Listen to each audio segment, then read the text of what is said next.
Orocoye, Okapahirise, Takaisi. Keti. Resuenan las voces y cambia la historia. Aquí empieza el informativo Onda Sopiac. Entérate de las nuevas realidades en la Amazonía colombiana.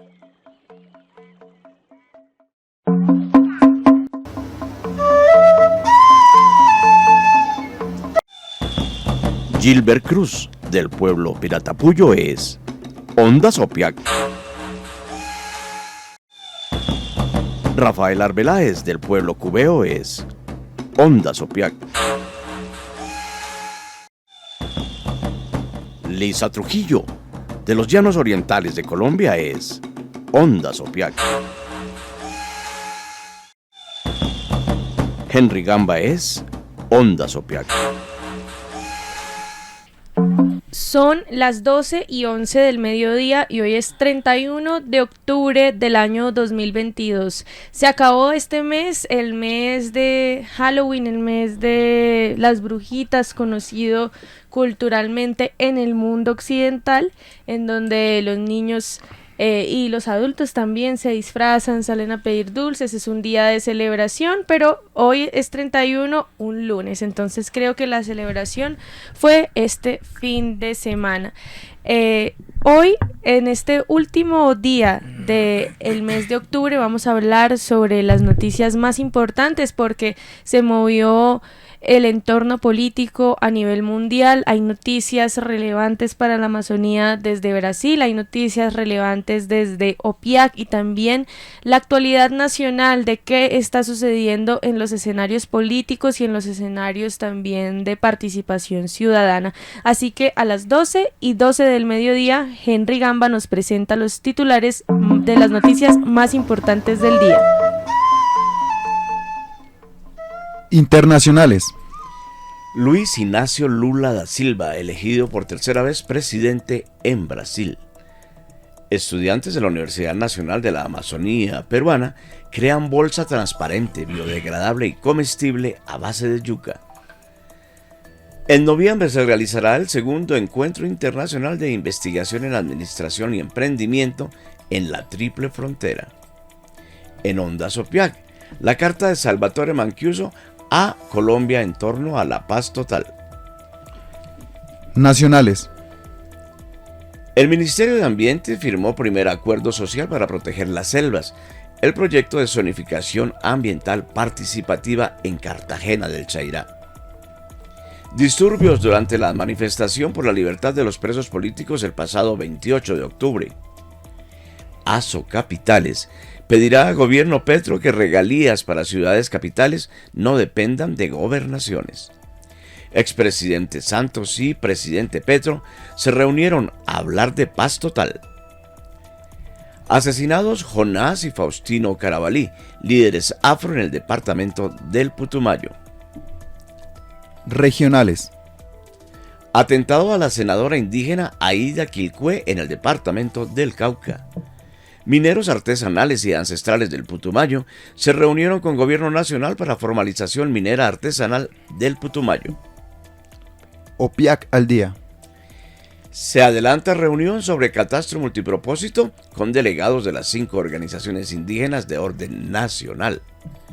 A esta hora en OPIAC, equipo hace revisión de los proyectos de Fondo del Buen Vivir en preparatoria para la continuación de la MPC. Terminó Encuentro Nacional con CIP, exhibición e intercambio de experiencias sobre patrimonio y realización audiovisual por las comunidades y pueblos indígenas en conmemoración al bicentenario. Se destacó la participación de OPIAC.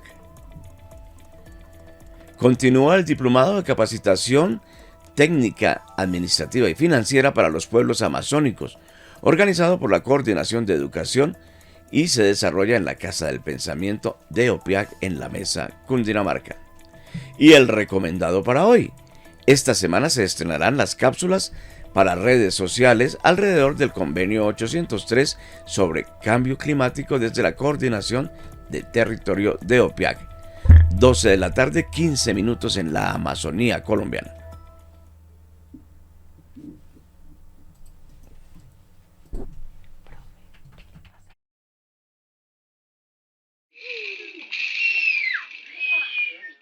Somos cultura. Somos saberes. Somos esencia. Y escuchamos Ondas Opiat.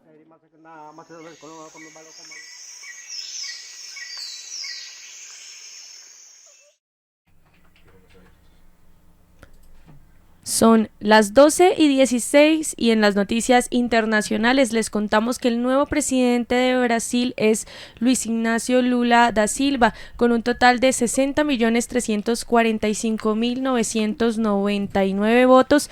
Es el nuevo mandatario de este país que comparte la Amazonía con Colombia y con los otros 8 países de la cuenca amazónica. Le ganó a su contrincante Jair Bolsonaro, quien logró 58.206.354 votos. Realmente la diferencia siempre fue grande, fue de casi 2 millones de votos uno con el otro. Y vamos a escuchar entonces el discurso del nuevo presidente de Brasil. Me considero cidadão que teve processo de ressurreição na política brasileira, porque tentaram me enterrar vivo e eu estou aqui.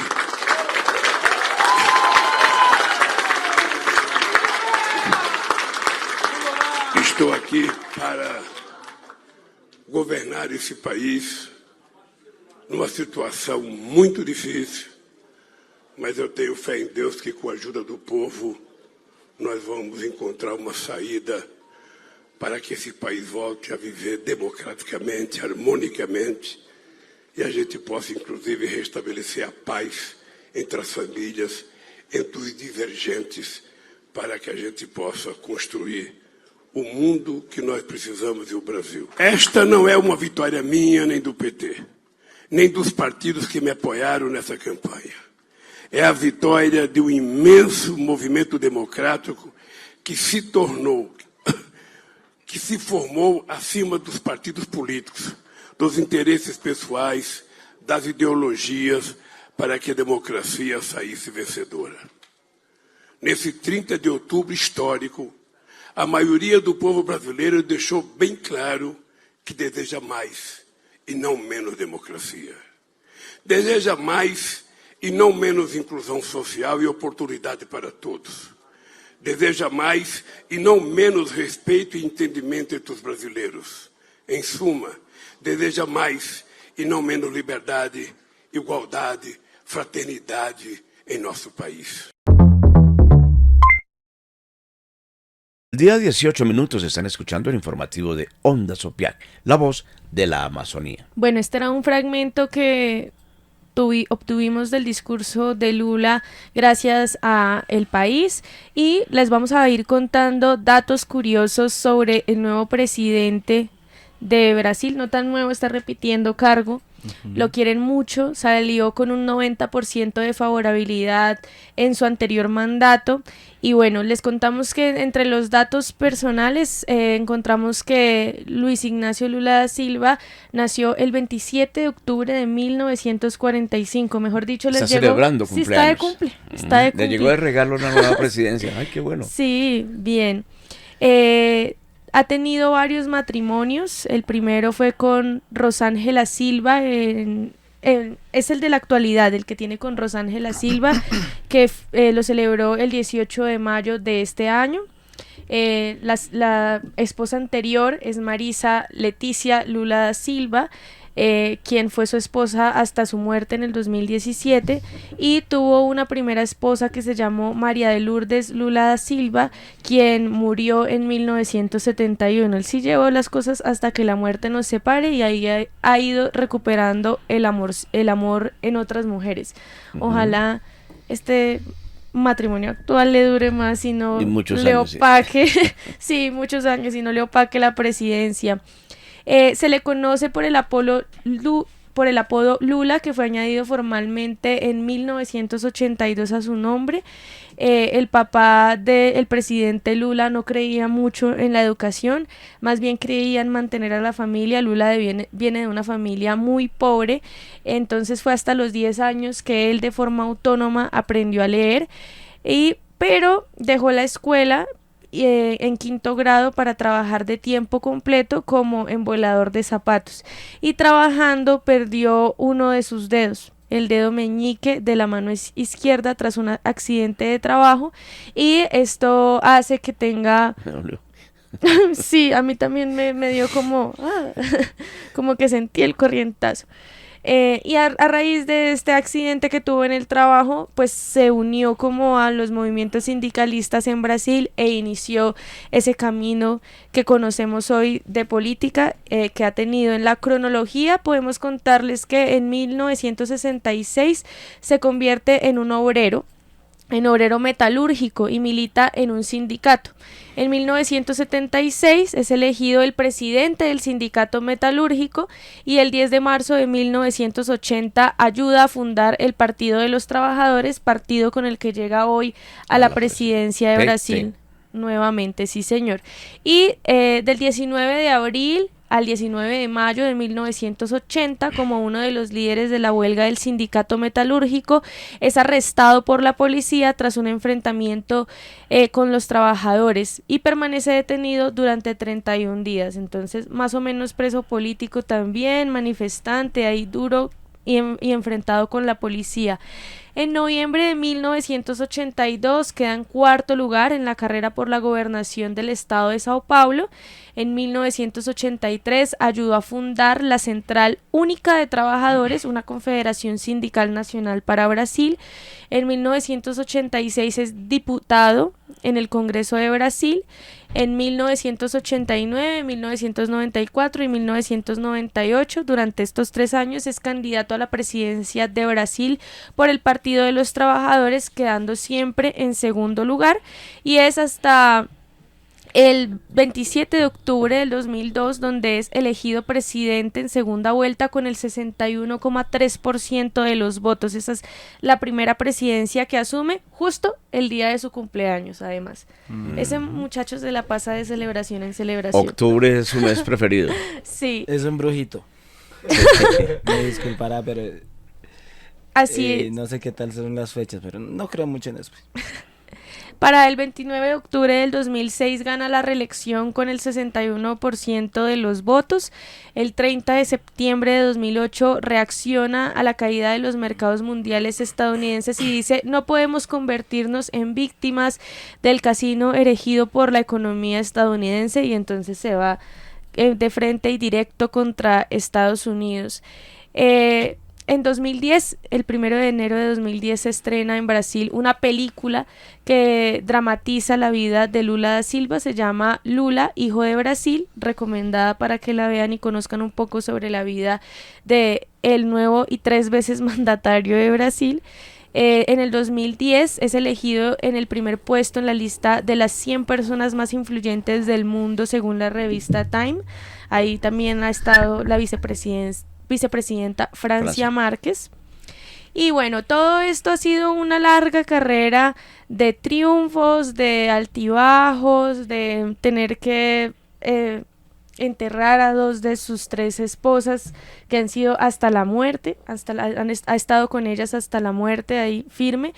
Y en 2017 le presentan cargos por corrupción contra Lula da Silva y su sucesora Dilma Rousseff y 6 miembros del Partido de los Trabajadores. Se les acusa de elegir una organización criminal para desviar fondos de la empresa petrolera estatal Petrobras, y los cargos están relacionados con la operación de Lava Jato. Lula da Silva, Rousseff y el Partido de los Trabajadores niegan estas acusaciones.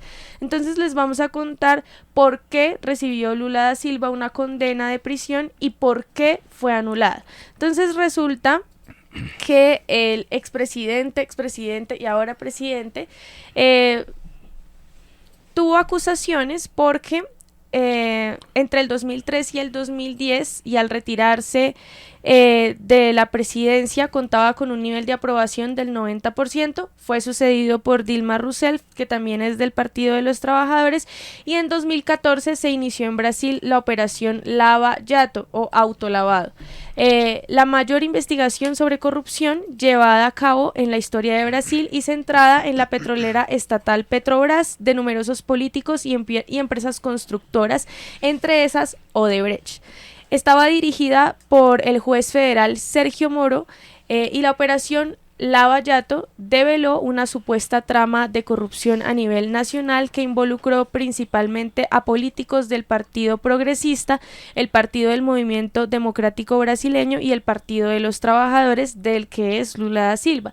Todos en aquel entonces estaban en el poder y también estaba el opositor del Partido de la Socialdemocracia Brasileña. Entonces, en 2016, Lula da Silva fue doblemente imputado en el marco de la operación Lava Jato en un proceso tramitado en un juzgado de Brasilia, en donde enfrentó una denuncia por supuesto delito de obstrucción a la justicia en el curso de las investigaciones, mientras que en una segunda denuncia tramitada por el juez Sergio Moro en Curitiba, se enfrentó a supuestos delitos de corrupción pasiva y blanqueo de capitales.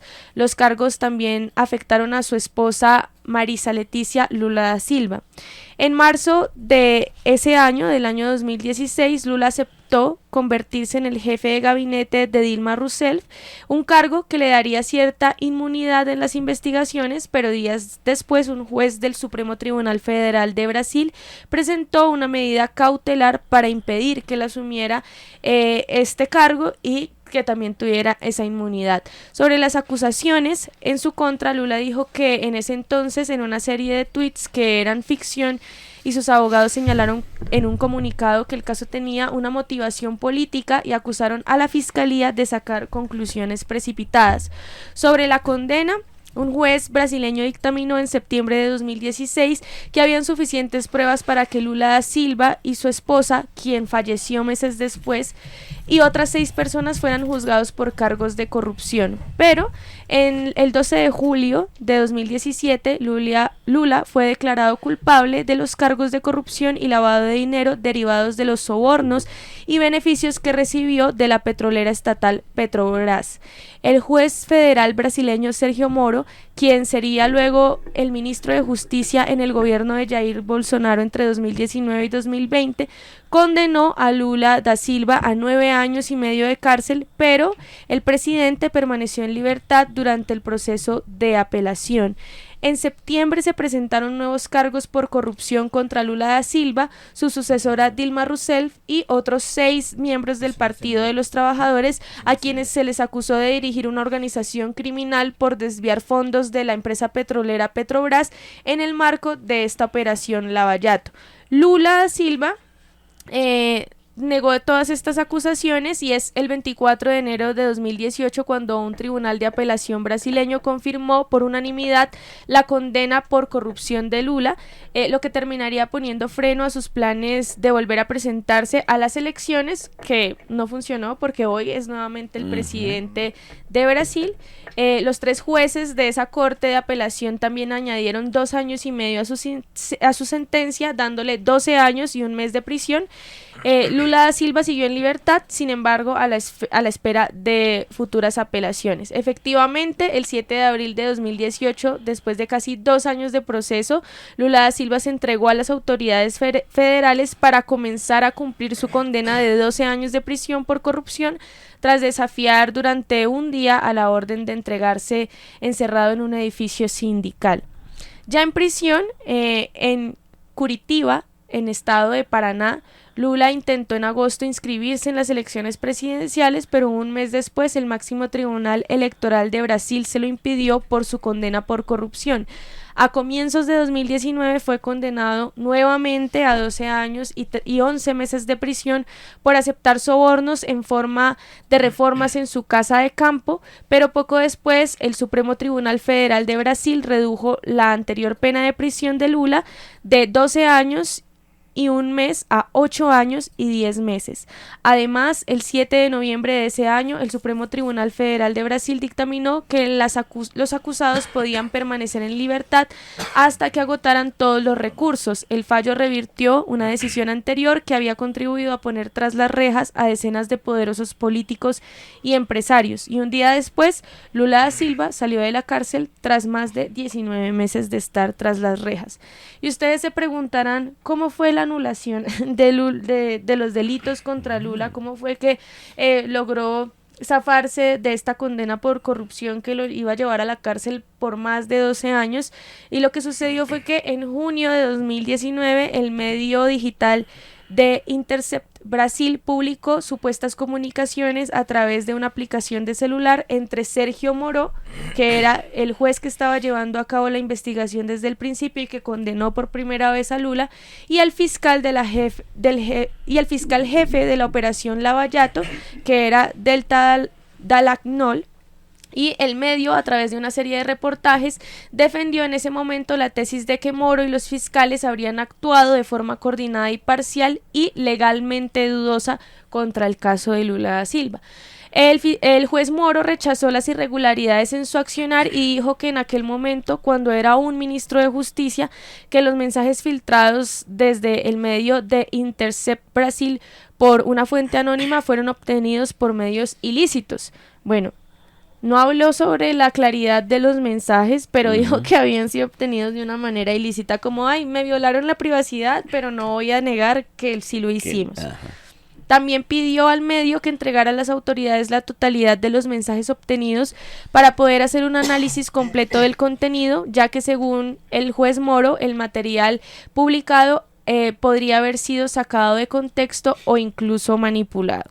Entonces, Lula da Silva demandó a Moro, a quien acusó de irregularidades en su juicio por corrupción.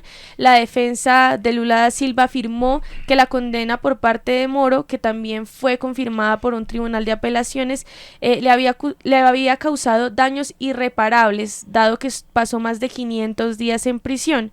El 1 de septiembre del 2020, en plena pandemia, un tribunal federal de Brasil desestimó un caso de corrupción contra Lula da Silva en el que se le acusaba de ejercer presión a favor de la constructora Odebrecht por falta de pruebas suficientes.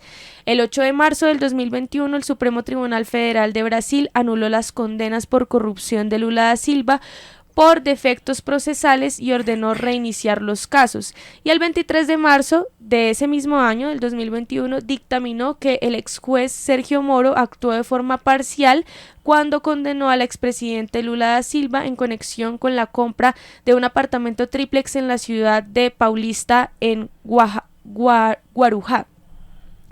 3 de los 5 integrantes del máximo tribunal llegaron a esta conclusión y, sin embargo, el fallo no suspendió automáticamente todos los procesos contra Lula da Silva, ya que algunas de las causas en su contra fueron iniciadas por Moro. El ex juez no se pronunció sobre el fallo y hoy Lula es libre, anunció su candidatura presidencial, ganó básicamente la primera vuelta, aunque no le alcanzó, pero en la segunda, con el 60% de los votos, llega por tercera vez a la...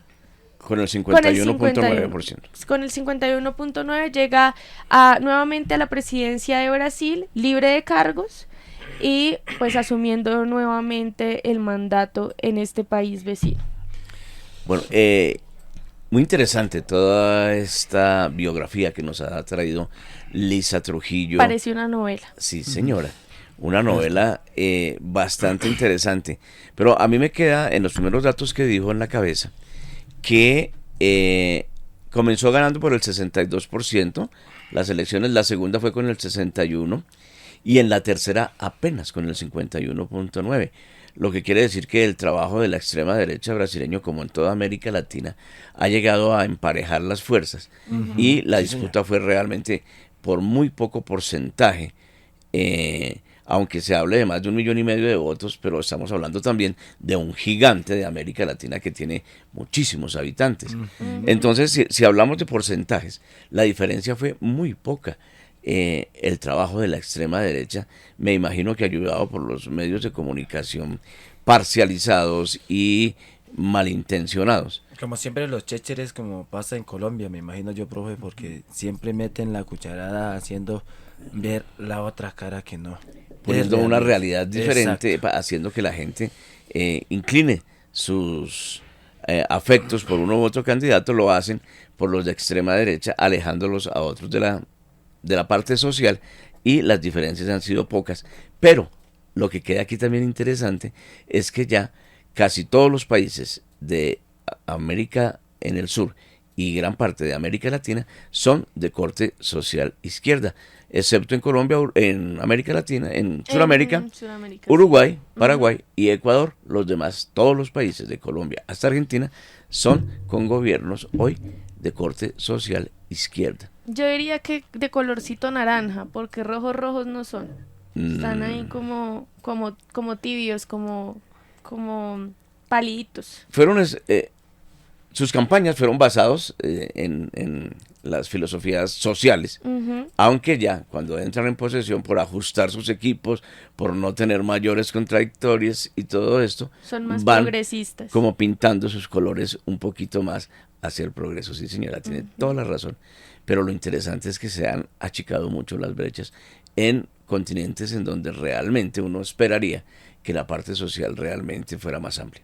Vamos a ver qué sucede en América Latina con este posicionamiento de los gobiernos progresistas que están desde, por ejemplo, lugares como los sindicatos, que es de donde viene Lula da Silva, de movimientos armados como Gustavo Petro, y entonces vamos a ver si todo ese trabajo que hay antes de la presidencia, en el caso de Gustavo Petro, se ve reflejado ahora que sí es un alto mandatario, y vamos a ver entonces cómo empieza a limpiar su nombre Lula, porque yo creo que mucho de ese porcentaje que ha reducido a lo largo de los años tiene que ver con este escándalo de corrupción y la persecución judicial a la que tuvo que enfrentarse, porque básicamente es una persecución judicial.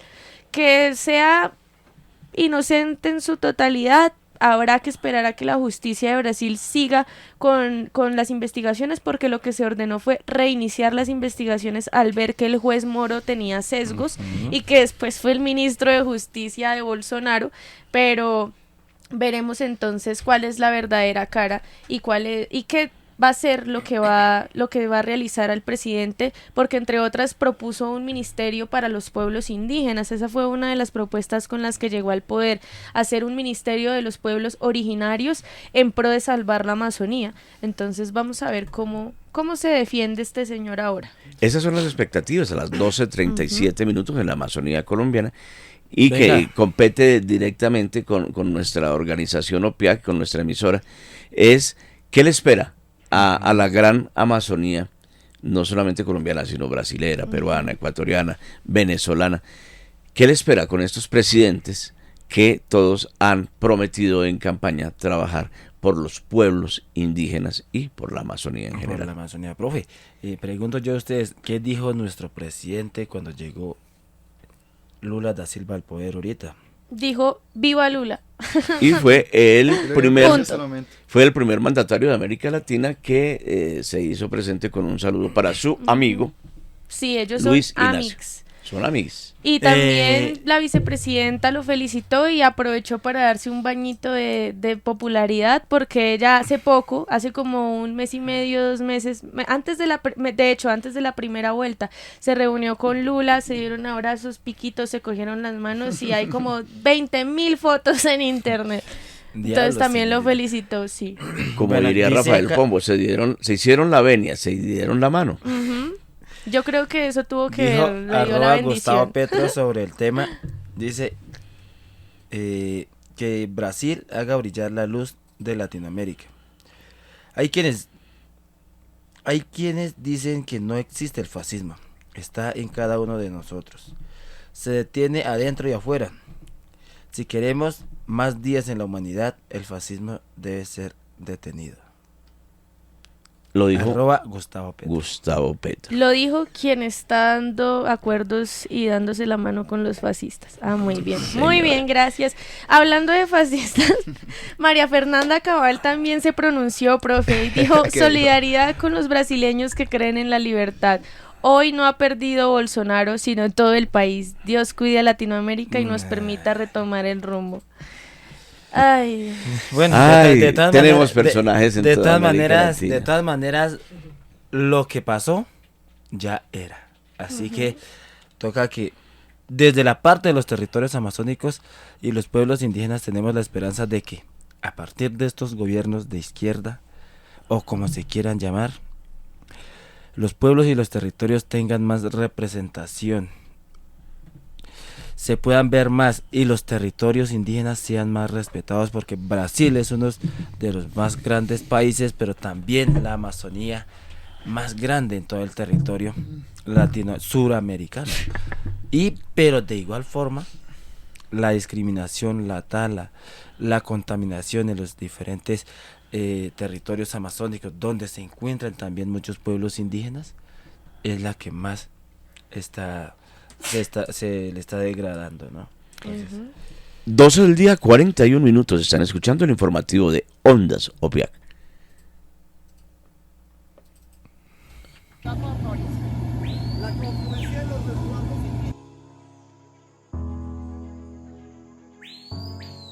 Escuchas Ondas OPIAC, la voz de la Amazonía.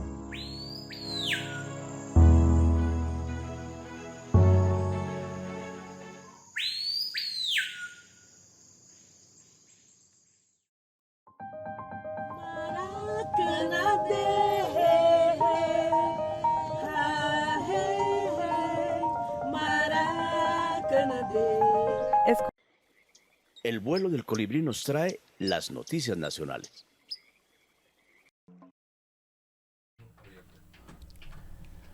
Doce del día, 41 minutos en el informativo de Ondas OPIAC, y después de ese amplio paseo por Brasil, volvemos a nuestra sufrida Colombia.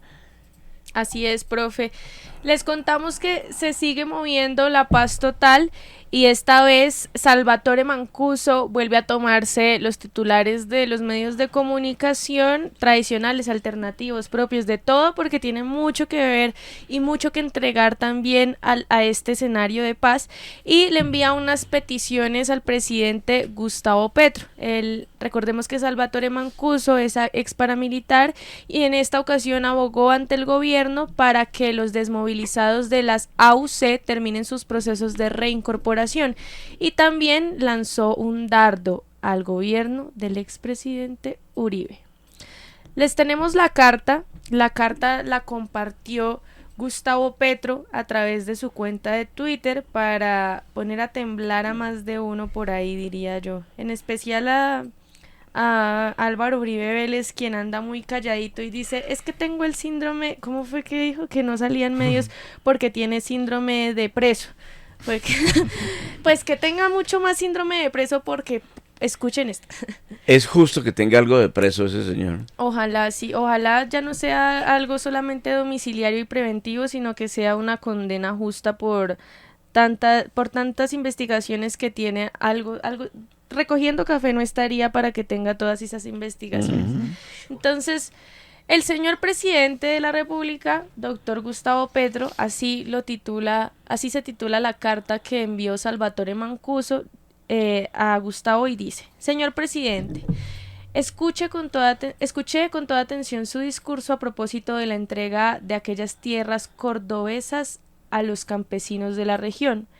Que esa reforma agraria que lidera su gobierno empiece en Córdoba, y concretamente con la entrega de esos predios, tiene un significado mayúsculo, no solo por el hecho de que sea en el departamento de Córdoba, azotado por tantas violencias, sino por el hecho de constatar que tantos años después de haber dejado las armas, siguen muchos temas inconclusos que son el resultado directo de varios factores que quedaron pendientes o fueron incumplidos en nuestra negociación y posteriores a la desmovilización. Este hecho demuestra que el Estado no fue competente a la hora de recibir y entregar las tierras y otros bienes y activos que estuvieron en manos de las autodefensas. Todo indica, a la luz de lo que se va revelando por los medios de comunicación, que gran parte de lo que se entregó terminó en manos de terceros de manera fraudulenta o, en su defecto, en el abandono. tuvimos paradójicamente que recurrir ante los magistrados de control de garantías de justicia y paz y a la Corte Suprema de Justicia para obligar al gobierno de Uribe y en aquella época a la Agencia Presidencial para la Acción Social a que recibieran las tierras y bienes. Debo decirle, señor presidente, que fuimos los primeros en denunciar el abandono de tierras y de proyectos productivos, el robo y saqueo de los bienes entregados en pleno rendimiento y que terminaron convertidos en un descarado detrimento patrimonial en contra de los intereses de las víctimas y su derecho a la reparación. No, Dios mío, ¿quién diría? ¿Es un ex paramilitar o un defensor de derechos humanos? Señora. Pobrecito, Sí, hasta no. ahora entró en conciencia, acabó de madurar. Entonces dice Salvatore Mancuso: por todo ello saludo y reconozco el talante de su gobierno para resolver el problema de la distribución de la tierra en Colombia. Por el bien del país todos debemos dar un paso al frente para resolver el problema de la tierra, garantizar los derechos del sector agrario en su conjunto y dignificar la vida de nuestra población campesina y rural. Dicho esto, con respecto a la alusión que hizo acerca de mi solicitud, quiero decirle públicamente que mi convicción y compromiso por trabajar desde la institucionalidad para lograr una paz definitiva para Colombia sigue estando intacta. Si tuvimos capacidad y formas de emprender una guerra tan frenética y desgarradora, también tenemos capacidad, formas y experiencia para ayudar a pararla. En ese sentido, señor presidente, comparto con usted la máxima de que en cualquier caso la verdad tiene que ir por delante.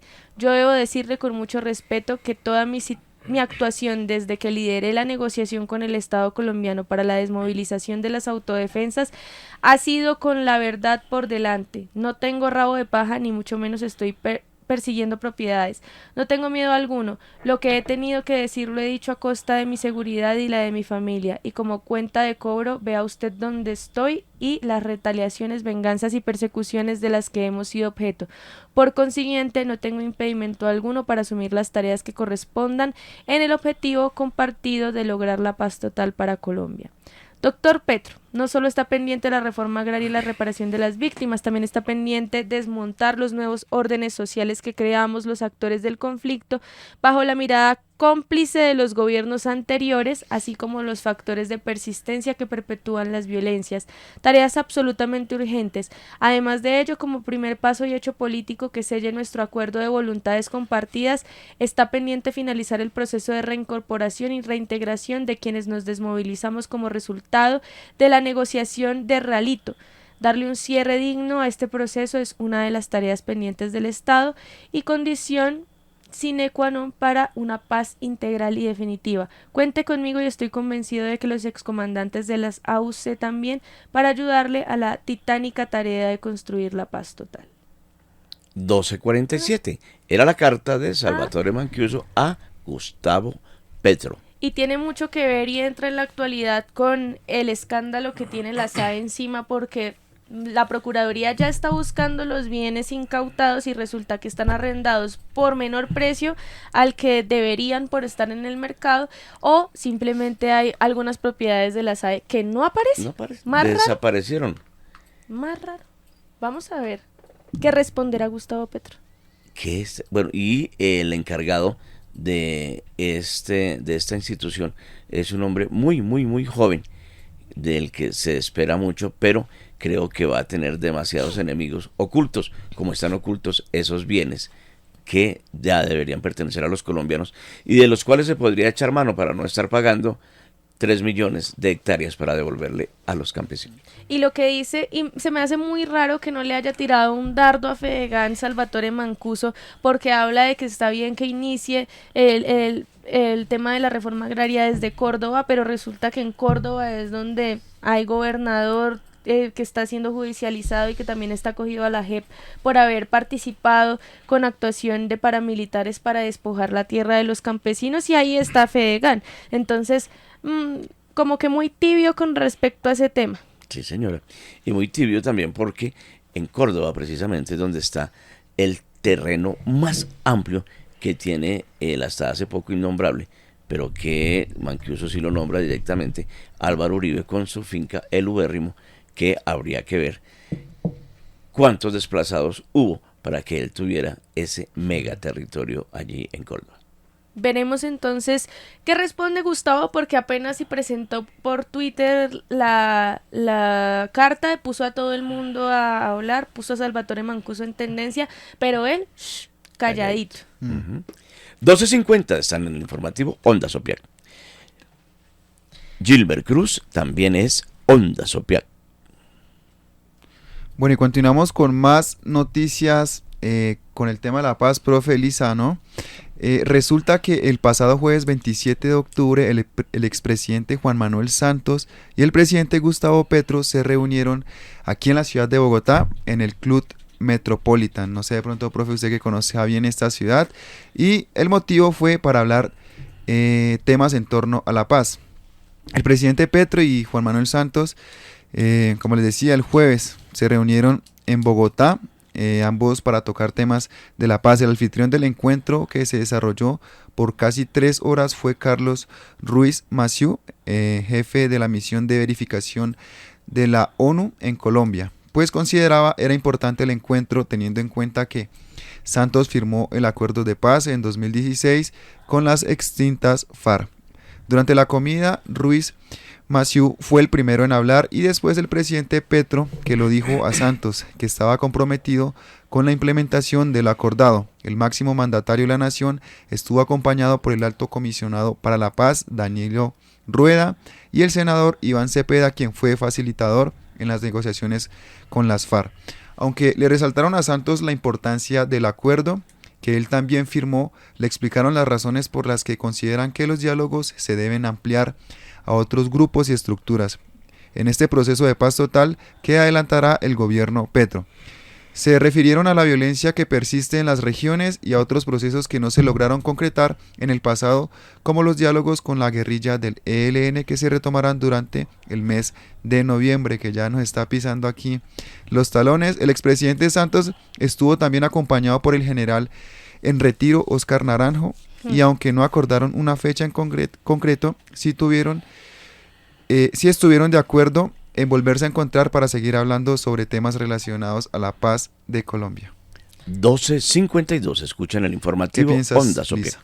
Que hablando de situaciones de violencia, pues, está perfecto que se reúnan y está, de hecho, y tiene mucho sentido que se reúnan porque Juan Manuel Santos llevó a cabo un proceso que fue bastante largo, pero que tuvo en el papel una conciliación con las personas que fueron víctimas, con las personas que querían reincorporarse a la vida civil, y en el papel y la estructuración del proceso quedó bien. En la implementación ya fue otra cosa, pero pues no entró un gobierno que pudiera continuar con el trabajo que se planteó en las mesas de negociación en Cuba. Entonces, quién sabe qué consejitos le habrá dado al oído Santos para retomar el proceso con el ELN, porque Santos fue el que abrió el proceso con el ELN, pero tenía que escoger FARC o ELN en proceso de paz, y pues claramente iba a escoger las FARC por el control territorial que tenían en ese momento en el país. Entonces, bueno, hay algo que ellos dicen que es muy cierto, y es: la ola de violencia no para. Eso es con lo único que no ha podido ningún proceso, porque se firma, se desmoviliza, pero realmente continúa la sangre derramándose en este país. Y prueba de ello es que, por ejemplo, Aida Culcue fue víctima de un atentado este fin de semana en el Cauca. Resulta que sobre este ataque que sufrió, ella iba por Puerto Valencia, en tierra adentro, en el Cauca, cerca de Guadualejo, y sufrió un atentado en donde hombres en una moto le impactaron con arma de fuego 6 veces el carro de la UNP que ella tiene. Según relató la senadora Quilcue, los hombres en motocicleta comenzaron a disparar contra la camioneta y afortunadamente, dice ella, los de la moto no los alcanzaron porque el chofer pudo maniobrar muy bien. Lograron salir de ahí y uno de los impactos de fuego fue en la llanta, pero pues los pincharon, pero aún así salieron hacia La Plata, Huila. Dijo que en ese momento la acompañaban 2 guardias indígenas asignados por la Unidad Nacional de Protección, y dice la senadora: uno de ellos me dijo que me tirara al piso del carro porque los impactos fueron al lado donde yo estaba sentada. Me tiré ahí y me protegí con un chaleco que traíamos. Sentí miedo en ese momento, pero tenía la plena confianza de que no iba a pasar nada. Así lo ha relatado en algunas entrevistas. La senadora dice que pese a que tenía una llanta dañada, la camioneta alcanzó a llegar a la estación de policía de La Plata. El carro no podía andar, pero pudieron llegar en el momento y realizaron la debida denuncia. El CTI hizo el perimetraje a la camioneta y la senadora manifiesta que ya rindió su declaración de los hechos ante la Fiscalía General de la Nación. Por ahora no hay una hipótesis clara de quiénes serían los responsables de este ataque. En el oriente del Cauca delinquen varios grupos armados, entre ellos las disidencias de las FARC, el Clan del Golfo, bueno, todos estos actores que se reúnen en el territorio y que han sido los títulos o las figuras que utiliza la Fiscalía para responsabilizar en el momento, pero en realidad no se sabe quiénes han sido los autores intelectuales y los autores materiales que atacaron a Aida Culcue, que es senadora de la República, representante de los pueblos indígenas, y se encontraba precisamente haciendo su trabajo en la región. Aida fue electa para el Senado desde el 2022 hasta el 2026 en la circunscripción indígena. En el 2008 su esposo también fue asesinado en otro atentado, y ella pues ha sido caracterizada por ser lideresa del Consejo Regional Indígena del Cauca. Fue ex consejera de Derechos Humanos de la Organización Nacional Indígena de Colombia, la UNIC. Así que pues por todo este trayecto de liderazgo ha sido atentada nuevamente en su vida. 12 del día, 56 minutos. A las 12:56 vamos con las noticias regionales.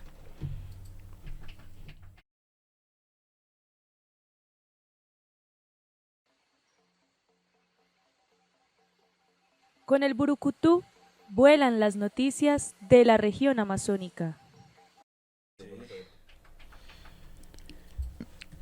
12:57, escuchan el informativo de Onda Sopiac. Rafa Arbeláez del pueblo cubeo nos presenta las noticias regionales a esta hora para la Amazonía colombiana. Bueno, como para rematar este informativo tenemos...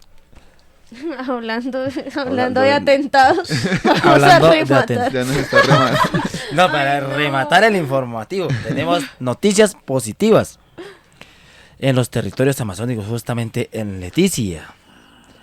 Las mujeres en busca de liderazgo, aspirando a ser y llegar en el puesto de ser alcaldesas del departamento de Amazonas y su capital. Entonces, desde el periódico departamental Umarí narran la historia de lo que ha pasado durante todo este tiempo, durante estos últimos 25 años de liderazgos, en la que han llegado diferentes líderes a ser alcaldes. En los últimos 25 años al frente de la administración municipal desempeñaron su responsabilidad hombres de diversas edades, entre adultos mayores y jóvenes, todos ellos por selección popular.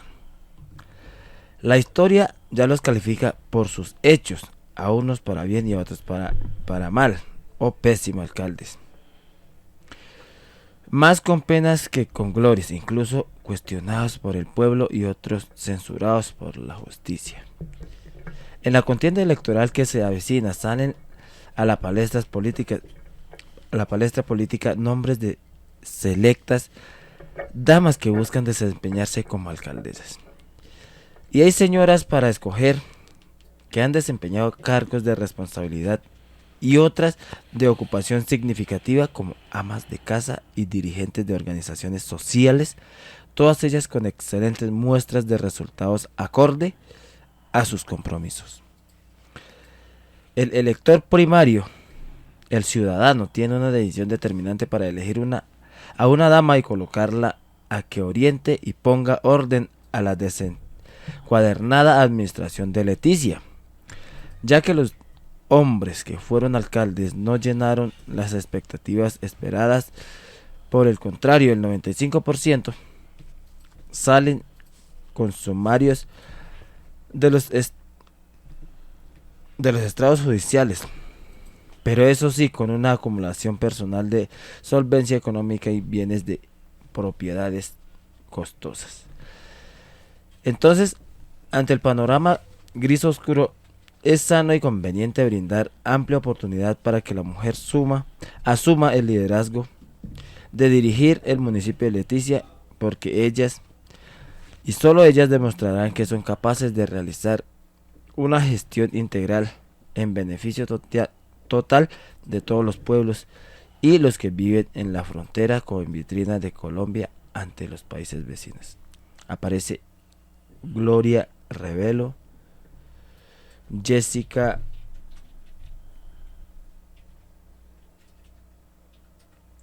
Barragán, Elizabeth Londoño, Alma Rocío Cheiva, Linda Acevedo. Son mujeres que están buscando también posicionarse y liderar y direccionar en estos temas políticos a un territorio muy reconocido también, porque además es la otra cara de Colombia en los territorios amazónicos. 1:00 p.m, en la Amazonía colombiana. Escuchan el informativo de Onda Sopiac.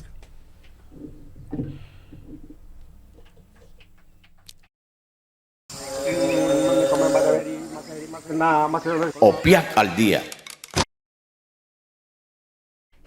Poquito más largo. Hoy vamos a ir hasta más de la 1:00 p.m. para que ustedes puedan conocer más sobre la actualidad de los pueblos indígenas de la Amazonía colombiana y también de lo que está sucediendo en el mundo, en nuestro país y en general en esas noticias que son importantes y que son de mucho cuidado para los pueblos indígenas.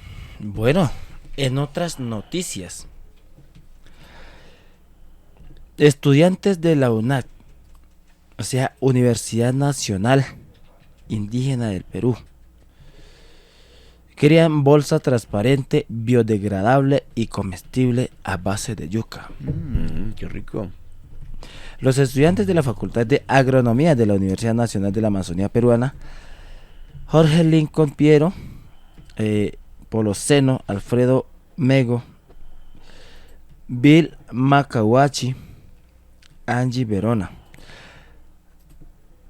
realizan experimentos e investigaciones de laboratorio para crear productos biodegradables ecoamigables que reemplacen el plástico.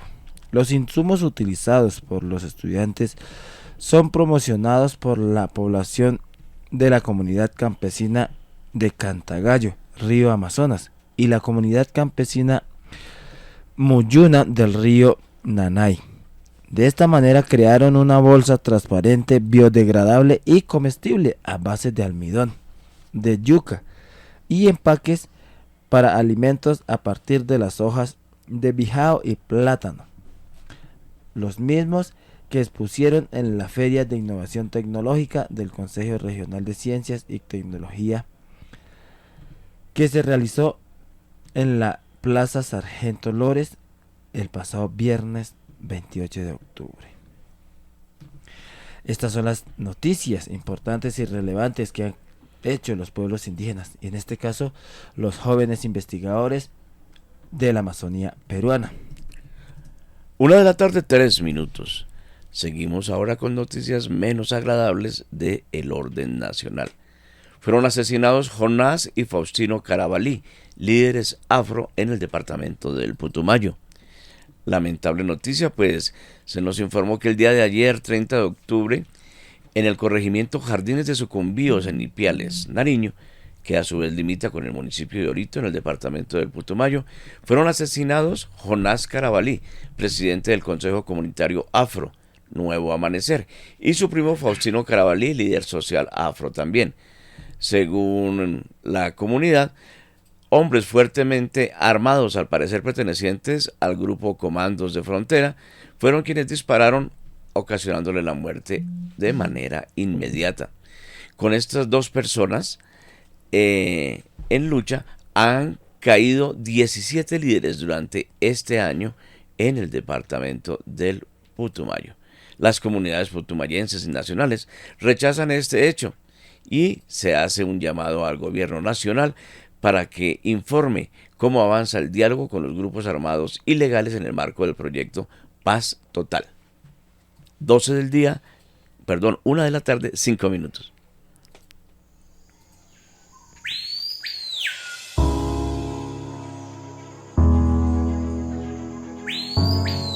Escuchas Onda Sopiat, la voz de la Amazonía.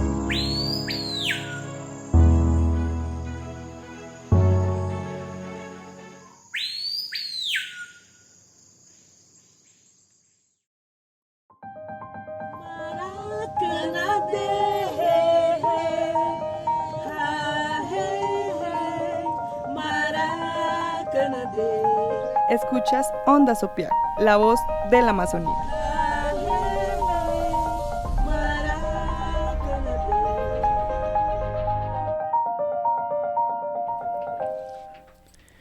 Una de la tarde, 5 minutos en el informativo Onda Sopiat.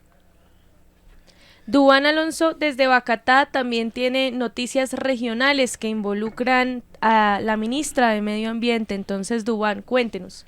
Claro que sí, Lisa, y a todos nuestros oyentes, muy buenas tardes. Bueno, les comentamos que el pasado 30 de octubre, el día de ayer, la ministra de Ambiente, Susana Mujamar, realizó un encuentro con cerca de 400 campesinos en Cartagena del Chairá, en el Caquetá, en el cual se realizó el primer firma de acuerdo social de la zonificación ambiental participativa, la cual, según ella, es un acuerdo social que busca como principales ejes respetar, proteger, defender, conservar, recuperar y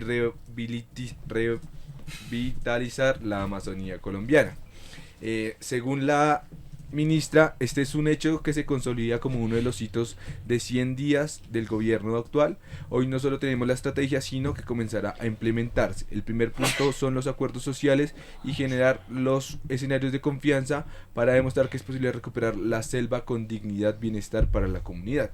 Este espacio se dio junto a representantes de núcleos comunales, juntas de acciones comunales, núcleos de desarrollo forestales, mesas de concertación y diálogo con organizaciones campesinas y étnicas. Este es un trabajo que se ha venido realizando en el recorrido que ha hecho la ministra por la Amazonía, recorriendo pues el Meta, Guaviare, Caquetá, Putumayo, con el propósito pues de contener la deforestación. El acuerdo plasma que el cuidado de la selva debe ser comunitario y popular, de tal forma que se reconozcan los saberes, prácticas y las formas organizativas propias para un entendimiento sincero y respetuoso entre comunidades, organizaciones, instituciones públicas y privadas, pues con el fin de salvaguardar la vida en el planeta. Entonces, pues estos acuerdos lo que van a permitir es que a partir de las comunidades se pueda cuidar, salvar la Amazonía, teniendo el respaldo del ministerio y del gobierno actual, pues con esa idea de poder salvar la Amazonía colombiana. 1 de la tarde, 8 minutos. Están escuchando el informativo Onda Sopiat.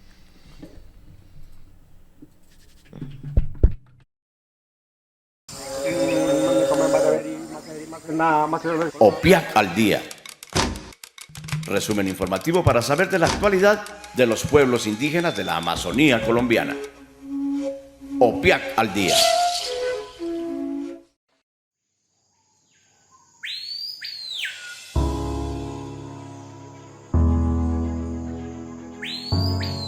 Escuchas Onda Sopiat, la voz de la Amazonía.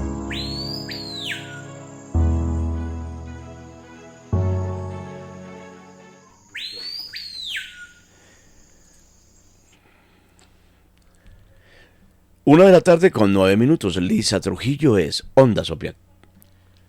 Profe, le cuento que tenemos varias noticias de OPIAC al día. Vamos a contarles un poco de lo que está haciendo en este inicio de semana, último día del mes de octubre, desde la Organización Nacional de los Pueblos Indígenas de la Amazonía, y Gilbert Cruz nos cuenta más sobre por ejemplo, ¿qué se encontró hoy en la sala de juntas? Así es, familia amazónica. El día de hoy se llevó a cabo con los equipos técnicos de las 5 organizaciones adscritas a la Mesa Permanente de Concertación.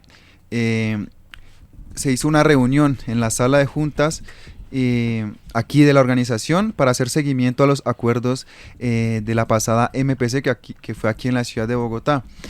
Uno de los puntos para esta reunión era revisar los convenios de catastro multipropósito, y tenemos a Diana Quintero. Ella hace parte del equipo asesor de coordinación general de la OPIAT, que nos cuenta más de esta reunión. Mi nombre es Diana Quintero, hago parte del equipo de asesores de la coordinación general, acompañando al presidente Julio César López Jamioy. El día de hoy nos reunimos las 5 organizaciones indígenas en el marco de la MPC, un poco para hacerle seguimiento a los compromisos que se adquirieron en la pasada MPC que se desarrolló en la ciudad de Bogotá.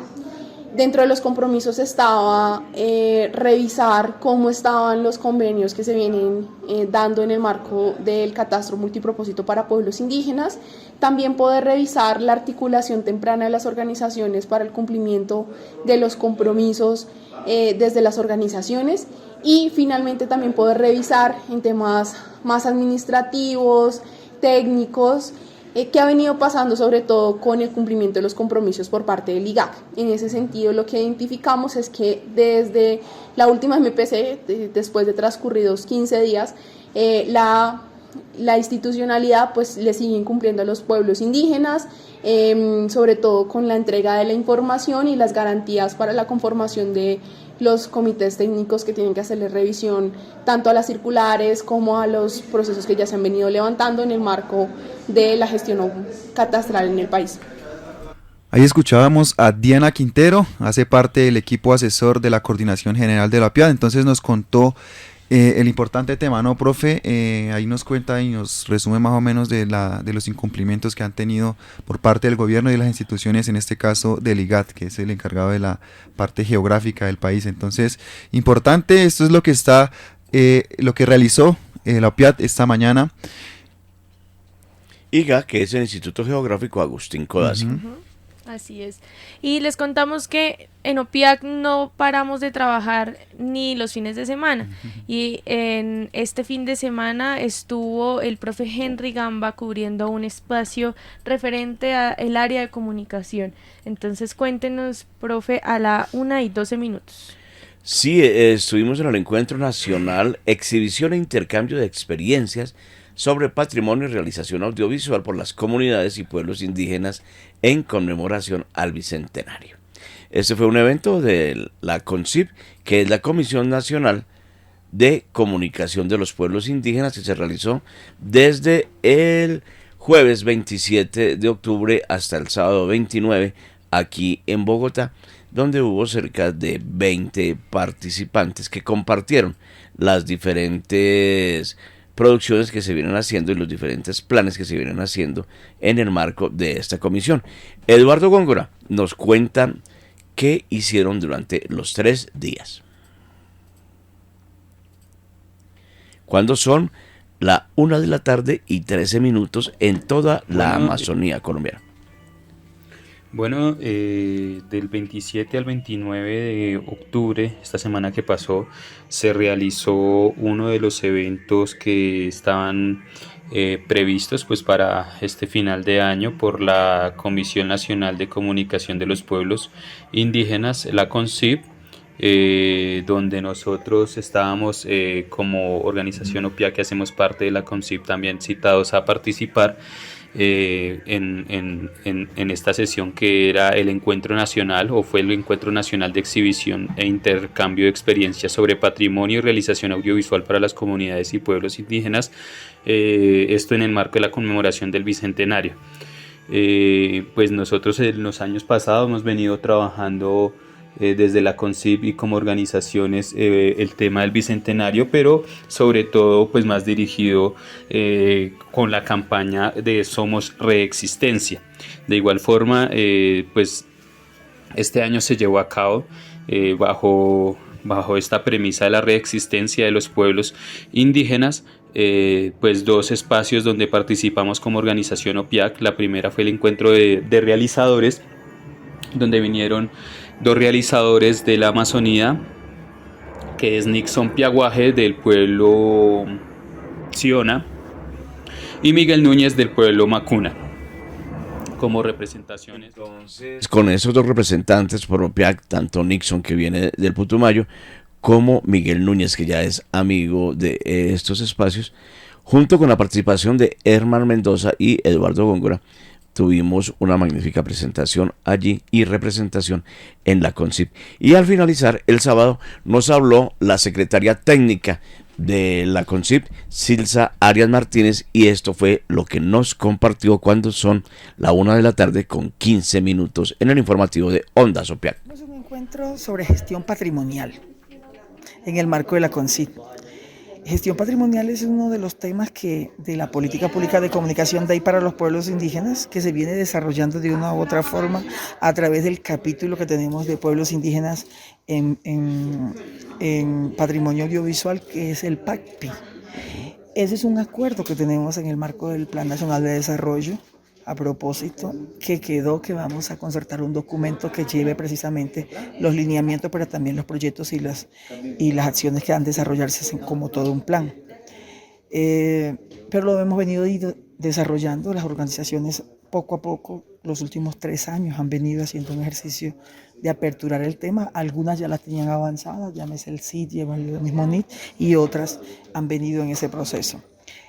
Concretar este proyecto que venía con uno de los acuerdos, que es el H30 y el H33, en lo que tiene que ver con la campaña de Somos Resistencia, que no es más que otra cosa, como en el bicentenario que pasamos, que acordamos, pero que cómo están los pueblos indígenas en el bicentenario. Y un poco lo que dijimos es, si bien es cierto, hace 3 años pasó lo del bicentenario, pero cómo rememoramos aquellas proyectos de resistencia con X de cada una de las organizaciones, pero sobre todo las organizaciones de base, para seguir perviviendo como pueblos originarios. Entonces, cómo mejorar, pero sobre todo cómo capitalizar, que no es la palabra muy correcta, pero cómo sí, entonces usted lo edita, cómo resignificar lo que se viene haciendo en territorios, dándole el reconocimiento de lo que se están haciendo las organizaciones base para sostener y mantener sus procesos organizativos, y como pueblo, sin la intervención del gobierno, ni esperando el otro, pero sí como pueblos originarios. Y por supuesto, en el quehacer político de reivindicar los aportes y reivindicar el buen nombre de los pueblos originarios del país, y cómo ha sido el aporte en estos 200 años de vida republicana en el país. No podemos quedarnos solamente que los 500, que otra cosa, no, pero en vida republicana, cómo ha sido el aporte de los pueblos originarios de este país. Y obviamente en los últimos tiempos ha sido cómo se han organizado a través de organizaciones locales, regionales, nacionales, para poder posibilitar la exigibilidad de los derechos de los pueblos, no solo los derechos de los humanos, sino los derechos de los pueblos como pueblos. Y en materia comunicativa ni se diga. Entonces todo el tema de gestión patrimonial, muy interesante, porque logramos traer 2 experiencias de regiones. Cada organización puso unas experiencias, y compartir esas experiencias que se están desarrollando en las regiones.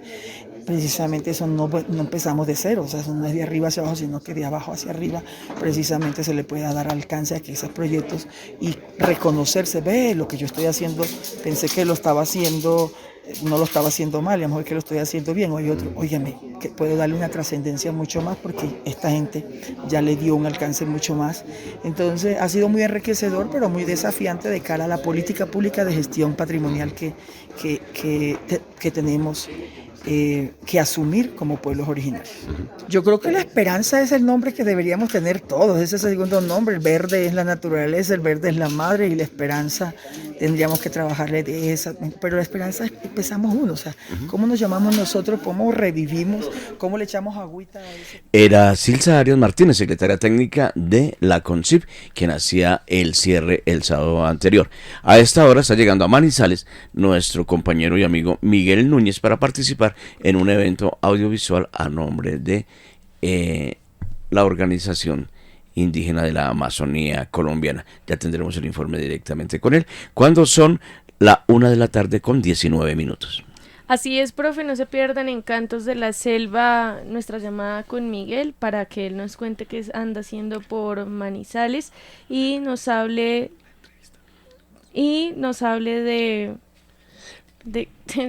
de la entrevista que tiene planeada don Gilbert Cruz para adelantar todos los trabajos desde la parte audiovisual que está haciendo el señor Miguel Núñez.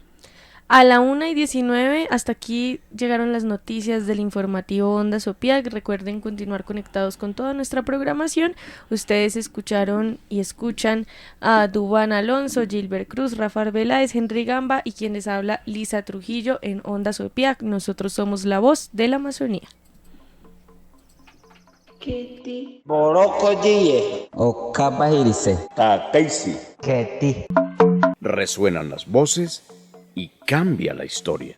Hasta aquí el informativo Onda Sopiac. Entérate de las nuevas realidades en la Amazonía colombiana.